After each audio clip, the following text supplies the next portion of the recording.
রাতের আকাশের দিকে তাকালেই অচেনা মহাকাশে আমরা কত কিছুই না দেখতে পাই, যার অনেক কিছুই আমাদের কাছে অজানা। তাই এই অজানাকে জানার উদ্দেশ্যেই আমি চলে গেছিলাম বিড়লা তারামণ্ডল বা বিড়লা প্ল্যানেটোরিয়ামে। এই প্ল্যানেটোরিয়ামে 3টে ভাষায় শো চলে, বাংলা, ইংলিশ এবং হিন্দি। দুপুর 12টা থেকে সন্ধ্যে 6টা পর্যন্ত শো চলে। শোয়ের টিকিট প্রাইস হলো পার হেড 140 টাকা। 40 থেকে 45 মিনিটের জন্য শোটা চলবে। শো চলাকালীন আমি যেন পৃথিবী ছেড়ে চলে গেছিলাম মহাকাশে। অনুগ্রহ করে শুনবেন, অনুষ্ঠান চলাকালীন কোনো রকম ছবি তোলা বা ভিডিও করা সম্পূর্ণভাবে আইন বিরুদ্ধ। তোমরা তো শুনতেই পেলে যে শো চলাকালীন কোনো রকম ফটো বা ভিডিও করা নিষিদ্ধ, তাই আমিও তেমন ভিডিও করিনি। তবে কিভাবে পৃথিবী সৃষ্টি হলো, কিভাবে তৈরি হলো চাঁদ, এইরকম আরও অনেক কিছু দেখানো হবে এই শোতে।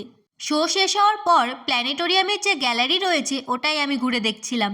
এই দেখো, পৃথিবী থেকে চাঁদকে ঠিক কেমনটা দেখায় এখানে সেটাই দেখাচ্ছিল। আর শুধু চাঁদই নয়, মঙ্গল গ্রহ যে কেমন দেখতে হয় সেটাও দেখে নাও।